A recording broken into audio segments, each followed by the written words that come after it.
The COVID-19 pandemic has laid bare many of the long-standing vulnerabilities and risks lurking in organizations' supply chains. In some cases, it has caused companies to take a hard look at their processes and their business models. In the upcoming panel discussion, everyone, our industry will discuss and deliberate the possibilities of rebuilding supply chain ecosystem. I would now like to invite Nabil A. Khan, editor ET Auto, to moderate this discussion.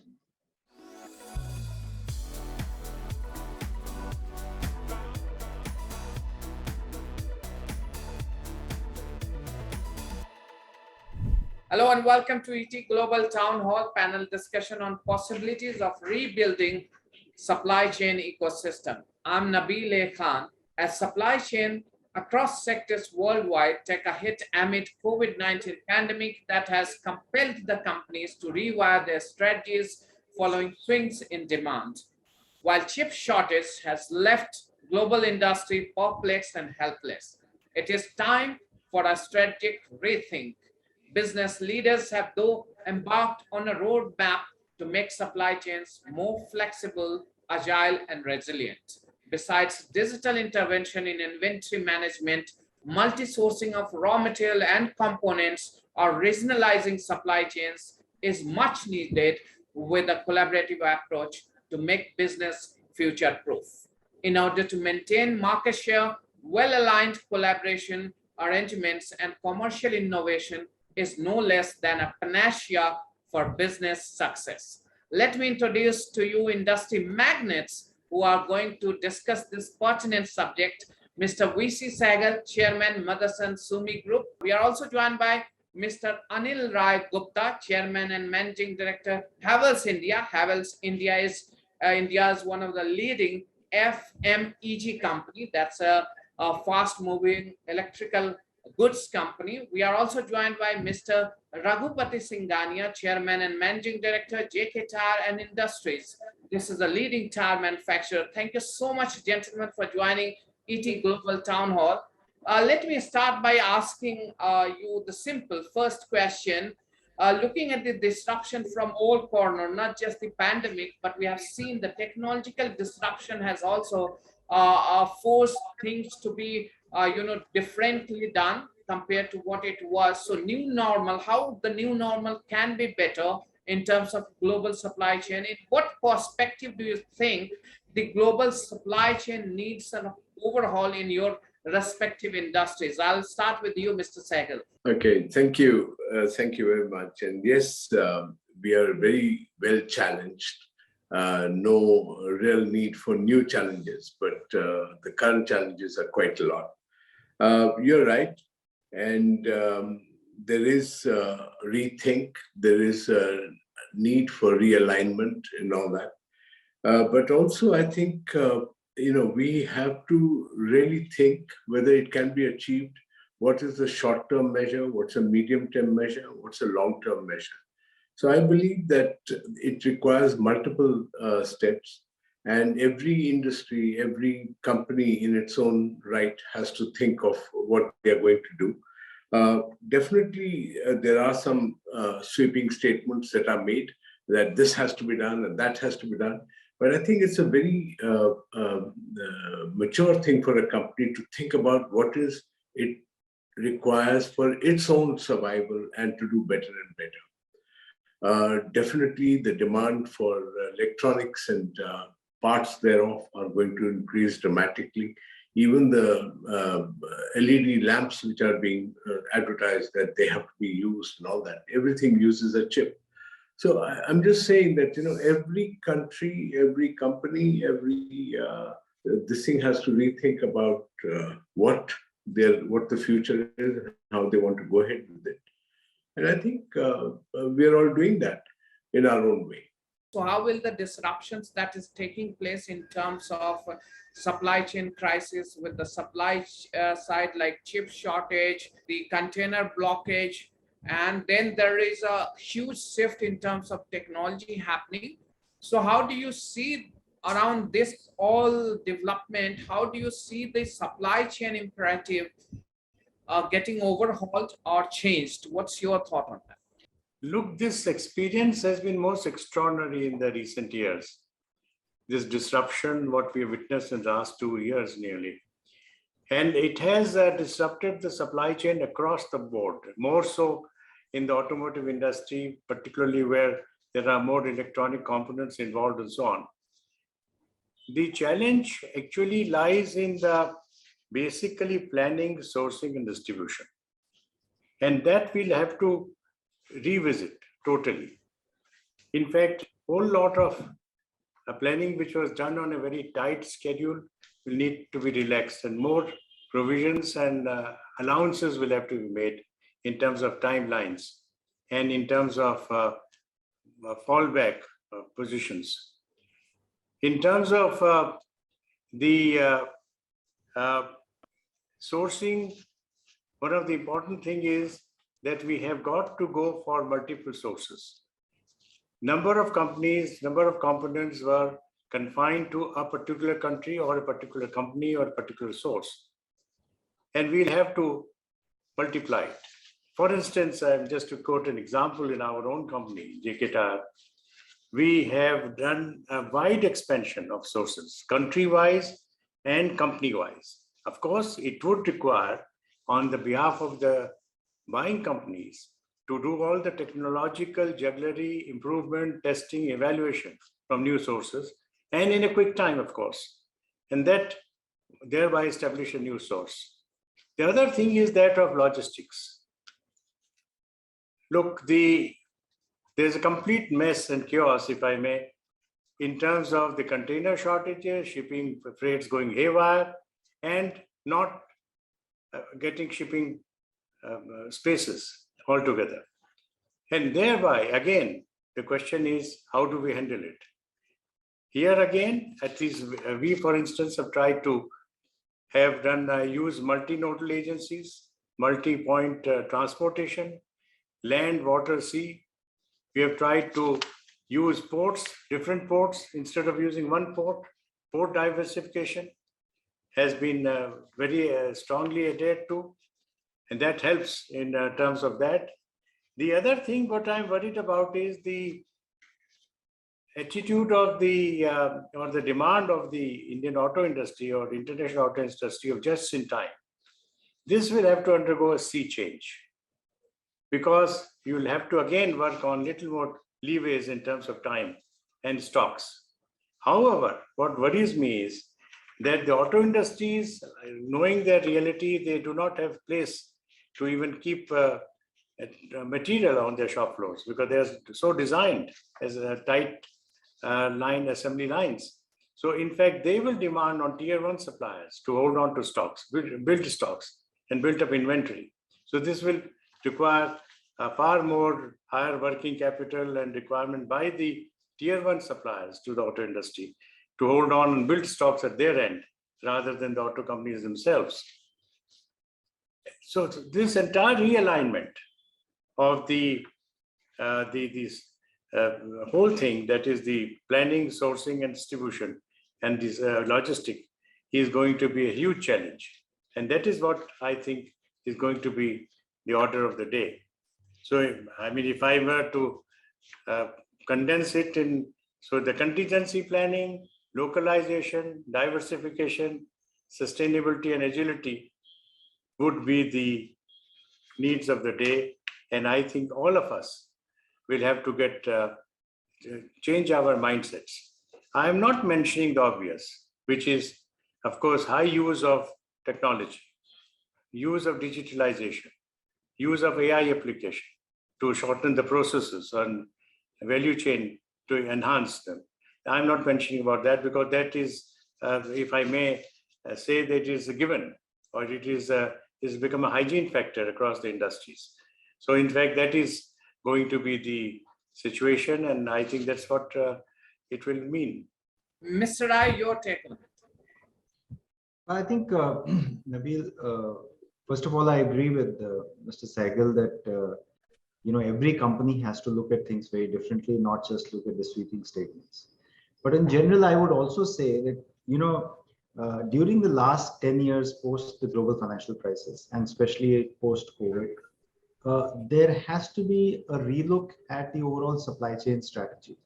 I mean, the last 2 or 3 decades were dominated by the thought process of that the world is flat, that competitiveness needs to be, we should create centers of excellence just in time, getting suppliers very close to you, depending upon one strategic supplier, strategic sourcing.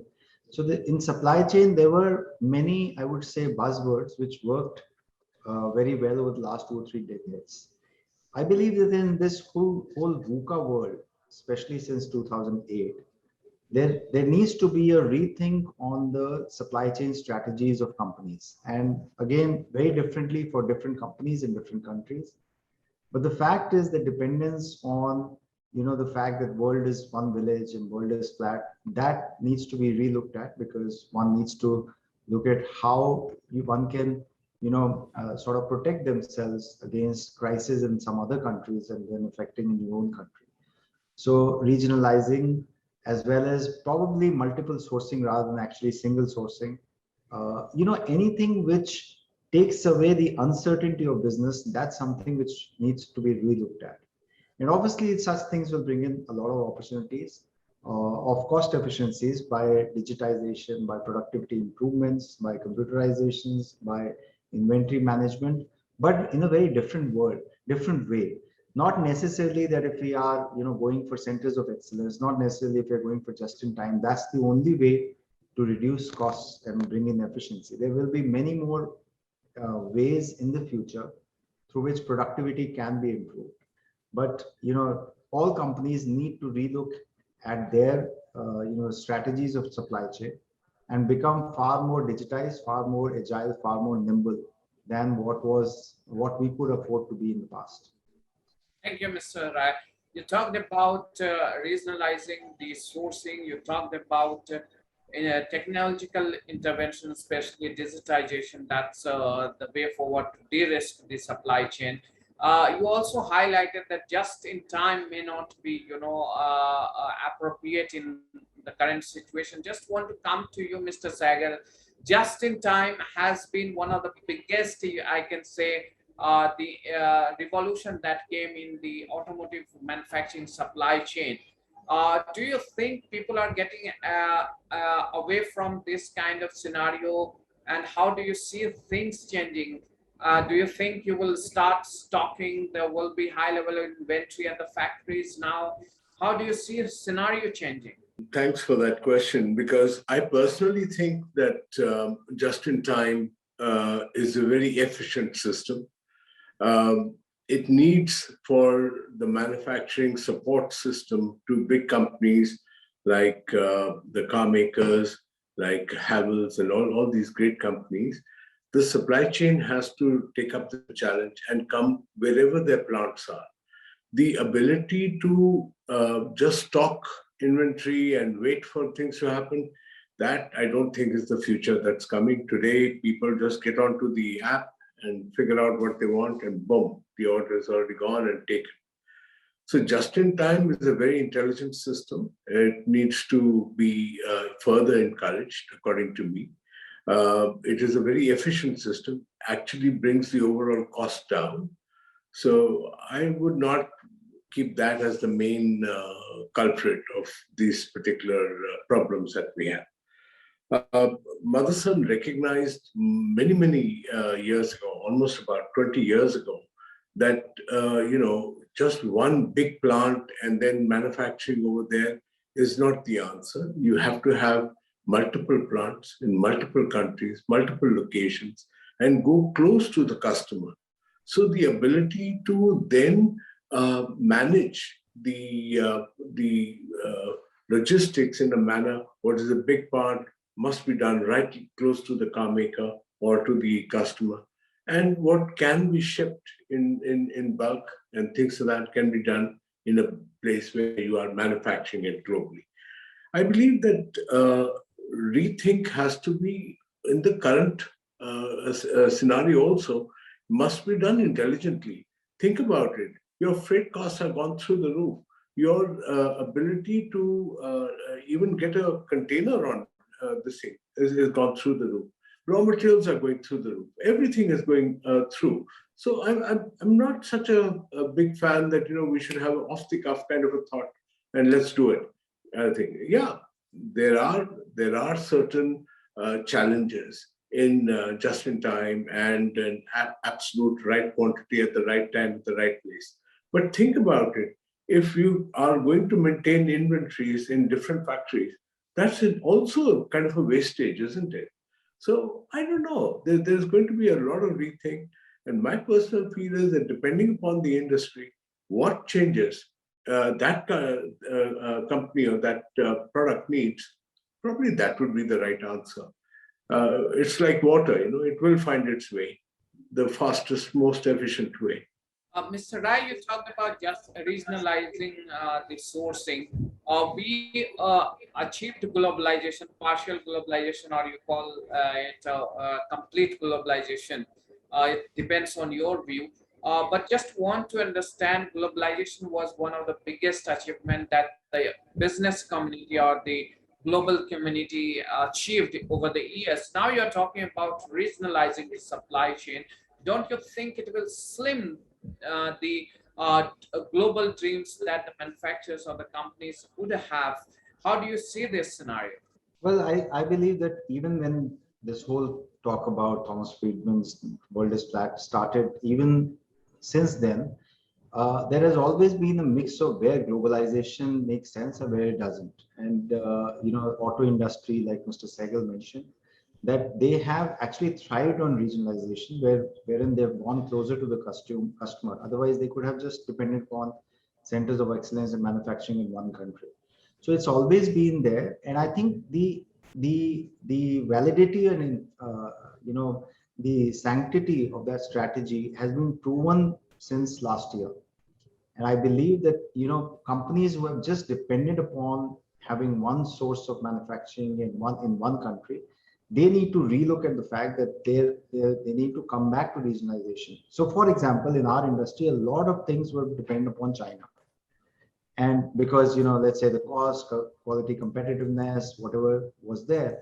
And I think that's where the over dependence on one area, one country was the wrong thing. And people are now realizing the perils of that.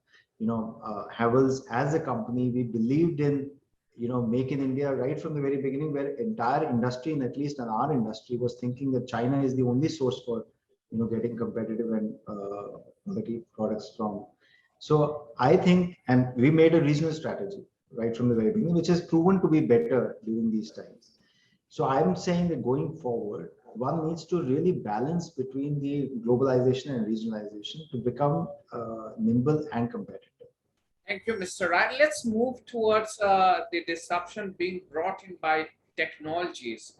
We have a lot of AI being used, machine learning being used, a lot of change there, the way we used to manufacture things.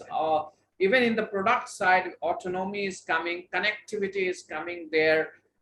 How do you see the supply chain needed to be realigned, Mr. Sehgal? In automobile, we see that the fastest adoption of these transformation, be it electrification, shared or connected or autonomy. Similarly, I see a lot of AI coming in the consumer electronics and home appliances, So how do you see this changing the supply chain, and how do you see India can play a role, or which are the countries you think will be able to emerge out as a winner in this shift that is happening? No, definitely. There is no breakaway from technology. Technology is always going to be a driver. In fact, ever since we discovered the wheel, that was also a technological edge that we actually learned. So technology has never been missing anywhere. It's always been the game changer. It's always been there. You want to call it disruption, we say that's life. And I'm not so worried about this. I'm only worried about the anticipation and the expectations of the people, how fast it's going to happen. See, nobody looks at the numbers, the data. For example, we produce about 85, 90 million cars a year. tell me how many electric cars are produced in the world. And then people want to talk about it like from one extreme to the other. It's like a pendulum, they want to go from one extreme to the other. It needs time. You cannot compress time. So I personally feel that, yes, these are wonderful things that are happening. Case, connected, shared vehicles, everything has a role to play. But I think the speed at which people think it's going to happen creates that much unnecessary disruption for no reason. So with the result, what happens is, today, if you think about it, approximately 1.3, 1.4 billion cars are on the road. What are you going to do with them? If they are all going to become electric vehicles, these vehicles are not electric vehicles. What are you going to do with that? That is a huge mound of disrupted, thought process. What are you going to do with that? You're going to stop from one day to another? It's not going to happen. So I think our governments, our people have to all sit down and think, what is the problem? In India, we have a tale of four blind men trying to look at the elephant. And the story, so I'm not going to repeat it, but every blind man thinks that the elephant size is something different in what it looks like. But an elephant is an elephant. So we do have an elephant in the room, gentlemen, whether we like it or not. We have to actually open our eyes and see what the whole challenge is, see the kind of transition time, and the government and the people, everybody has to get together and understand how to pass it through. But today, a lot of people we hear are moving in one direction because they think that's it. But it's not that it. Electric cars, for example, if you go to the museums and all that, you will see the electric car engines were there from 1920s. Yeah. So where is this new innovation coming? We are actually going back in time. So I'm just saying, everything is right, whatever the environment is. The population has grown to 7 billion plus globally. So I'm saying, yeah, it is going to take a good thought process as to how the transition is going to happen and things like that. That's my take on it. That's your consistent take that electric vehicle or these transition are going to take time, and the pace is going to be much slower than being talked about in the industry or in the market. This will certainly upset the world order when it comes to manufacturing hub, supply chain hub. How do you see India's position in terms of attracting global investment, in terms of building a supply chain here for automotive sector, be it any point of view, be it in a core component or you're talking about tire manufacturing? India is one of the leading producer of natural rubber also. So just want to understand, how do you see the investments flowing in to build a global supply chain in India? And who are the other contender or the markets you think that will emerge out as a winner? Look, India has a large auto component base. So it should become a logical choice for this becoming or developing into a global supply chain hub. Of course, it has huge challenges in terms of which most of us are aware, in terms of our infrastructure, our response times, and so on. But notwithstanding those, let us say, because we are improving or trying to take care of those deficiencies parallelly, and we are doing a decent job of it. So let us assume that they are taken care of. So India does stand a good chance in terms of growing automotive hub. There's a solid base. There is a very robust manufacturing capabilities backed by skilled manpower, IT capabilities, rapid technology adoptions, port accesses, and so on. So I think this is India is a good candidate for doing that. But I'm afraid some of the other countries, as you rightly mentioned, who could step in are the countries of the Southeast Asia, such as Vietnam, Thailand, Indonesia. In fact, has already emerged as you may be aware, that most of the American companies which wanted to create another base outside China opted for Indonesia willy-nilly. And they have set up large companies already there, manufacturing facilities. But Vietnam and Thailand are certainly very strong contenders. for vis-a-vis India. We'll have to tighten up our belts and improve our act.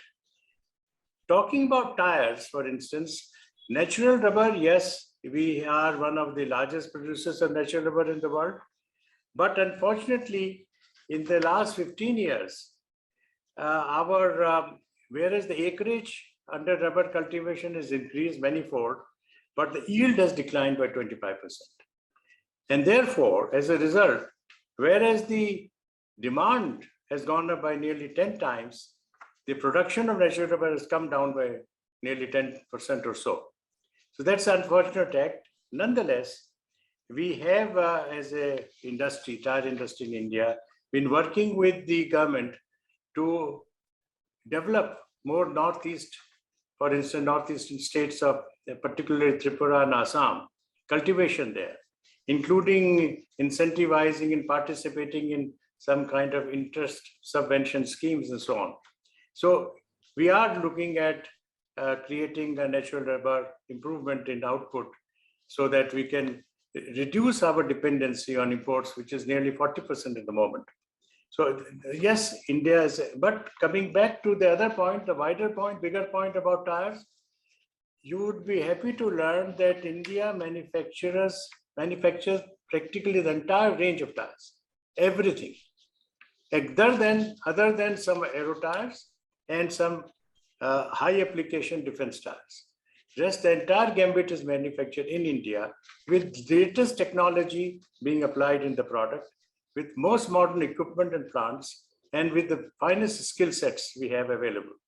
And of course, is backed by an excellent R&D investments which have been made by the Indian tire industry over the years, huge R&D network.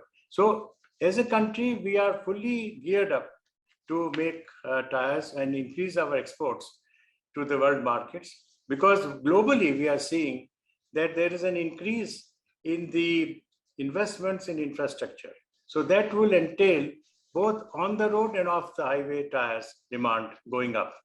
And India is well positioned. I just want to understand your authority over your understanding of the Indian industry or the global industry goes much beyond tire sector. So I'd like to take your expert view on looking at the electrification drive that we are talking about in India. Yeah. There's a huge requirement of raw materials and supply chain efficiency there, where India doesn't seems to have a strong advantage.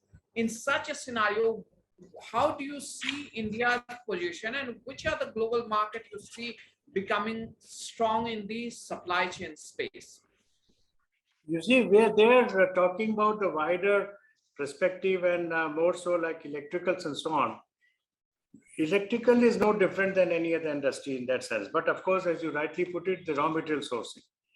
We will have to, there are two parts to it. One is, per se, we as a country are quite rich in number of mineral resources which are required in electronic and electrical industry applications. We have even processing capacities and capabilities to an extent.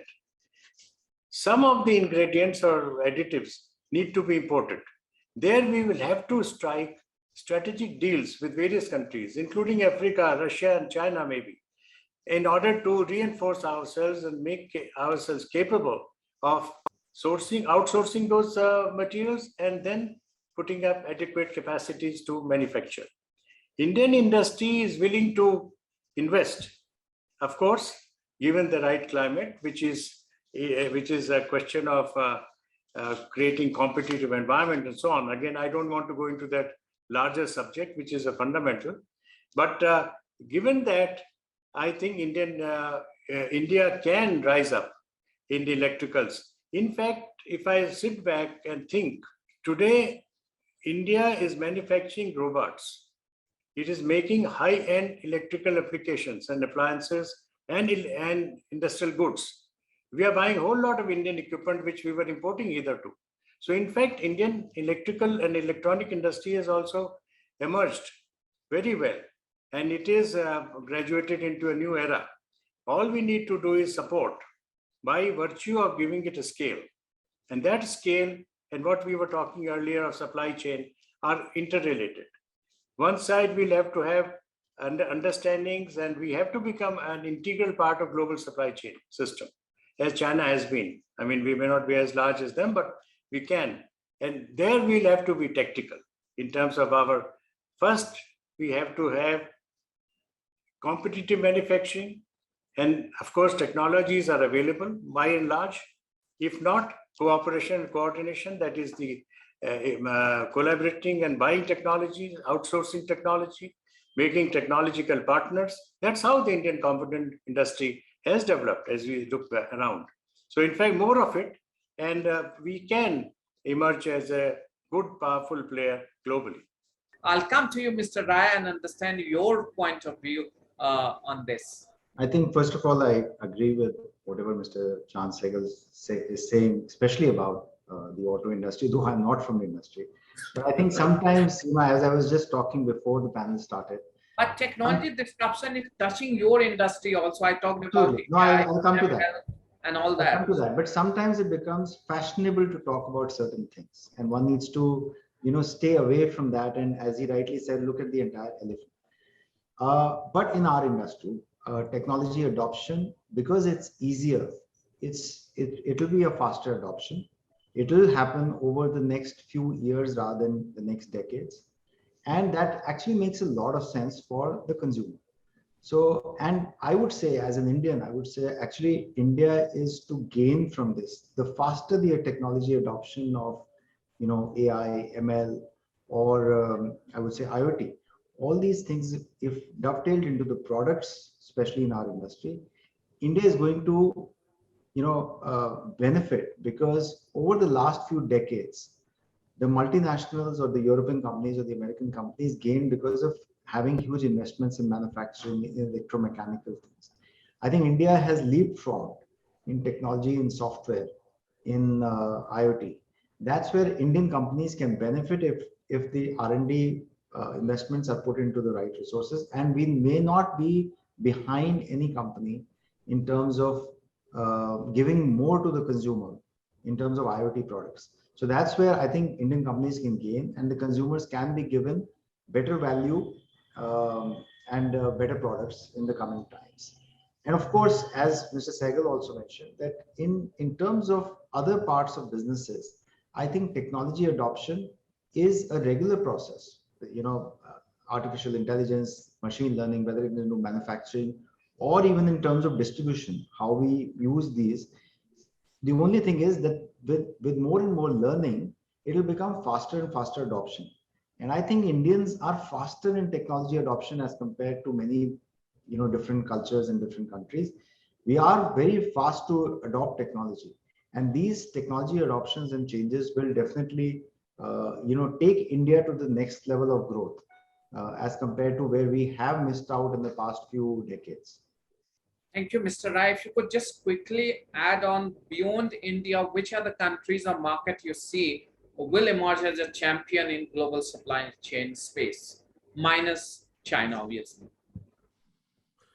I think Southeast Asia has a huge opportunity to become, as a whole, as a manufacturing base for the world other than China. So this is my thought process. Maybe Mr. Sehgal can also add. Yes, Mr. Sehgal, I've been asking this question. This is third time probably I'm asking you. In a China plus one strategy, how do you see the global supply chain market shifting or changing? Do you see any major shift that is happening towards any one or two market that you think that will come out in the forefront? No, I'm sure every country today is looking for answers on if they are dependent overtly or towards one particular country in the world. I think we must take into account that at the end of the day, to put investments for the industry, to put investments, huge investments for a global supply chain kind of thing that you're talking about, needs to actually see a demand. Now, let's look at the facts. The facts are that we are today talking about India has the second largest road network in the world. Second largest. We are bigger than China, by the way. And in that scenario, we have a 38, 40 cars per 1,000 kind of a penetration, vis-a-vis America, which is the #1 country in the world. They have a penetration of about 850 cars per 1,000. So you have to have demand also. The government has to take everything into cognizance and then do the taxation. So when you are making your automotives very high priced, why are you building 40, 50 kilometers of road every day? And why increase to become what? So there is some inconsistencies which may be there.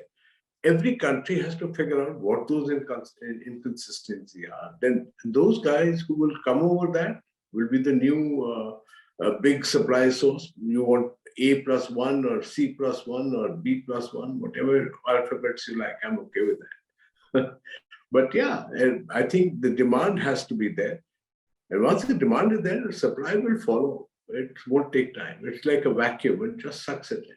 Yeah, just one little answer I need. Do you think there's a need for China +1 strategy for the companies, for the market, for the business?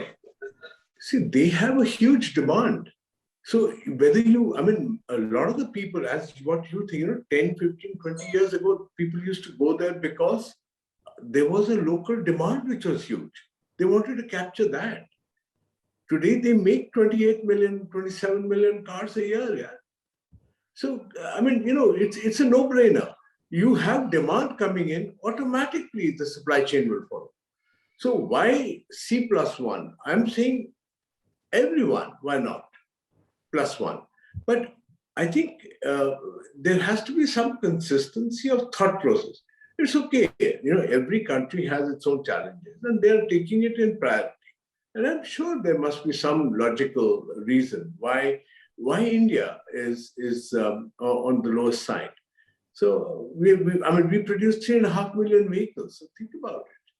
We have a huge population. We have today two-wheelers. We are doing well, but at the end of the day, there's some inconsistency in that.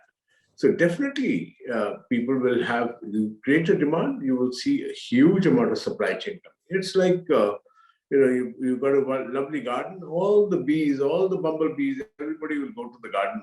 They won't come to anybody else. That's right. So your take is that the supply chain is only the byproduct of demand. Mr. Rai, what's your thought? Absolutely agree. And I again say that India has such a huge opportunity. So maybe for manufacturing and for getting a huge supply chain in the country, there needs to be far more things which need to open up. For example, a lot of things have started taking place. Make in India, I think there is a genuine, I would say, impetus by the government to push in production and manufacturing. The PLI schemes definitely reflect that. How they can be further improved, enhanced, and can be further extended, that is something which needs to be done. But India has a huge opportunity, something which we've been hearing since the opening of the Indian economy in 1991. India has a huge opportunity for a huge consumer base. And once this is there, once manufacturing is here, then we have the opportunity to export from outside, from India, when we are competitive, quality-wise and cost-wise.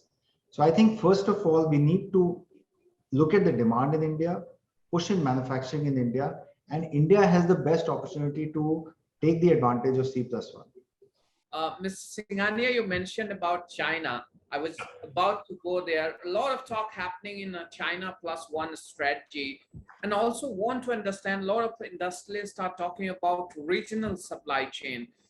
Do you advocate the re-emergence of regional supply chain when we achieved globalization with a much fanfare, and now we are talking about regionalizing the supply chain? And if we talk about China +1 strategy, which are the countries or market you expect to be doing stronger here? First, let me take the last point first. That is the China Plus. Here again, I look at Southeast Asian countries as strong contenders. They have also built up their bases as well as they have been very quick. It's a plug and play situation in those countries. Whereas in our countries, we have plethora of regulations, clearances and approvals So it does put off a number of international investors to an extent. But nonetheless, so therefore, the Southeast Asian countries like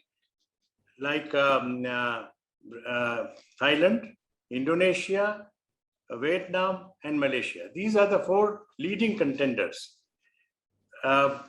Burma was evolving, but I think it has received a setback because of the political disturbances there. But so these countries are very important contenders and major contenders against India for attracting investment here. But talking about China, look, this is again something extraordinary. China was always considered as a reliable sourcing base. It is incidental that due to this pandemic and so on in the last 2 years, we are seeing that China supply system is getting bottlenecked because of so many factors we know of. And therefore, one is thinking about replacing China, apart from political considerations of US-China trade war. So when we are looking at opportunities to relocate or create a supply base, so these are the Southeast Asian countries which come to fore because of their proactive investment policies. But India does have a good chance if we play our act right. And since we have fundamentals right, we have a whole lot of technology, good manufacturing, skill sets, and so on. So therefore, I'm repeating that point, what I mentioned earlier in another context, that India does stand a very good chance in terms of becoming a global supplier. As far as the regional supply chain is concerned, I am not very clear as to really in the real world that regional system will work out. To the extent of few components, few items which are produced or which countries around us in the region are strong in, could certainly help in becoming a regional hub. But on a larger platform, I don't think all the industries can evolve or major industries can evolve in a regional supply hub situation. It will have to be global situation. And there again, here again, if we want to become an important player in the global supply chain system, we better hook on to the larger supply chain system and not get bogged down to only a regional system. This is what I feel. Mr. Rai, before I go to Mr. Sehgal, I just want to quickly understand from you. You mentioned about the PLI. In June, we got a white goods PLI worth rupees 6,238 crores. How do you see this will place India on the global map? Do you think the Indian manufacturer will be able to get advantage of it? Because I see in your domain specifically, India is still lagging behind compared to the domain where Mr. Sehgal sits in. So just want to understand how do you see this changing? It's a welcome step, and I would say that it is the right step in the right direction. I still would feel that, as we were discussing just now, that one needs to take even a bolder step of looking at extending it to finished goods so that the finished goods become very competitive to go to the consumers. India has done a great thing in the last 5 years that electricity is reaching to the villages, and every village has electricity and consistent electricity. It's not like it's just 6 hours and 24 hours, consistent electricity. So once the electricity has gone there, products need to go there too. And products, if given at a competitive price and rates, can move to the rural areas and can create a huge consumer base. If a huge consumer base creates a huge supply chain will get created. So I feel, it's first step in the right direction, but many such more steps can be taken. Absolutely, Anil, I agree with you. I think, at the end of the day, you think about it today, any electronic thing or whatever you want to talk about, product that you're talking about, is so readily available from A country, B country at very cheap prices. But we can't compete with them in our own country. And that reasons have to be looked at. You have to figure out why that is so. Because if you don't have demand, and with the logistics going crazy, with the global demand going crazy, I don't understand how we can have an export thing happening from here, while on the other side we want to say make in India, but make in India and give to whom? You have to sell it outside, right? So I think that is the inconsistency that I was talking about. Mr. Sehgal, I'll bring you to the question of PLI again. You talked about electric vehicle, which is a far dream yet to catch for Indians or markets like India or even on the global turf. Look at the PLI that has been rolled out for auto, that is talking about hydrogen fuel, that is talking about electric vehicle completely. It has completely ignored the traditional automobile industry, ICE engine products. So how do you see that? I believe that in my personal thing, for business, it's all great. All my products and all my components that I make are engine agnostic. They have nothing to do with the engine. All the technologies that you're talking about are very exciting technologies. But Nabil, they've been there for about 200 years. 200 years, and they have not progressed. Now we want to experiment with that. Okay, that's all right, no issues.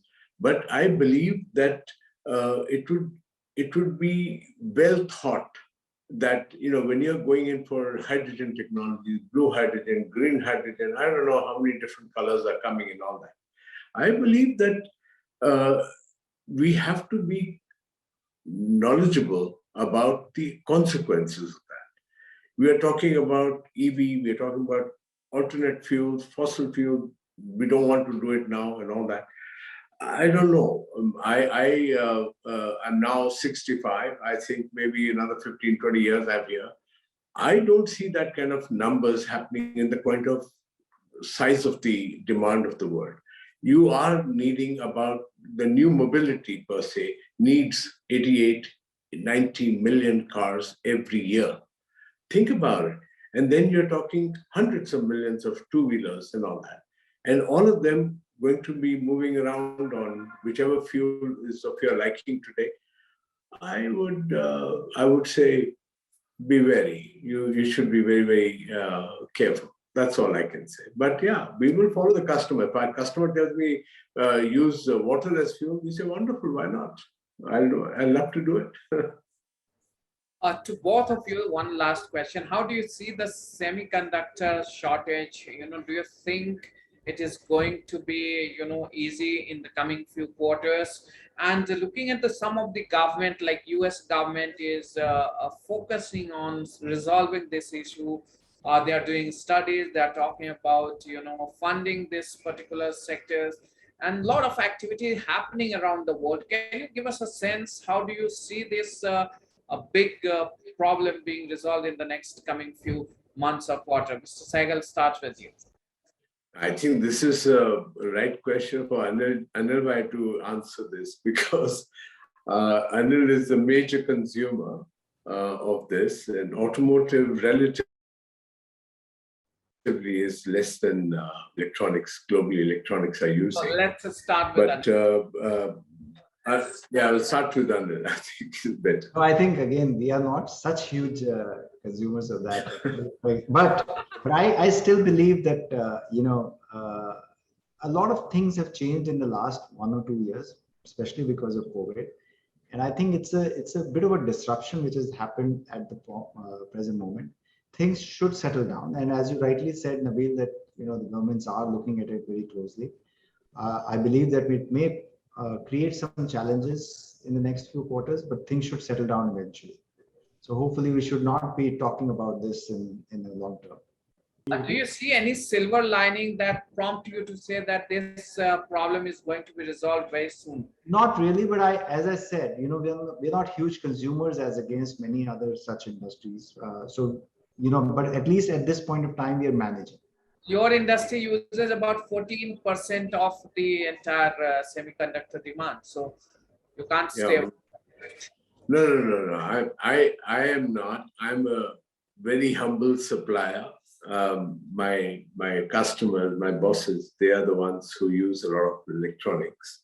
But I think what is important is a lot of things happened in the pandemic. One, investment in this particular thing was reduced. And then, because of work from home and a lot of other issues that were there, connectivity, you couldn't travel in the countries and all that. you needed to have better communication like we are doing just now. Otherwise, normally we'd be sitting in front of you in an interview or somewhere, and all of us would be in the same room. But today we are doing it on a Zoom call or whatever media you're using at the moment. So electronics, electricals, everything has gone. On the other hand, even the toaster in your house has semiconductors inside it to give you the right color of the toast. So that's the kind of thing with what is happening today. So I believe this thing is that there were a lot of companies, a lot of countries and companies which had closed down because it was cheaper to import from other countries and all that. And I believe that there were certain natural disasters also, which made this particular thing a little bit more difficult. You had some issues in Europe, you had some issues in Asia, you had some issues in US and all that. So all these things put together created a perfect storm. And my personal take is it takes about 9 months to a year, to even 1.5 years is possible. But yes, governments are willing to put money into it and all that. Revival is going to be easier than setting up new plants. New plant will take you about 1.5 years, 2 years to stabilize. So even though you throw money at it, it's not going to disappear. But in one sense, it's good because people are putting the electronics and all that on the highest value items which their company produces. And that actually reduces the number, but actually increases the margin for the different customers who are buying it. Thank you so much, gentlemen, for joining ET Global Town Hall panel discussion on possibilities of rebuilding supply chain ecosystem.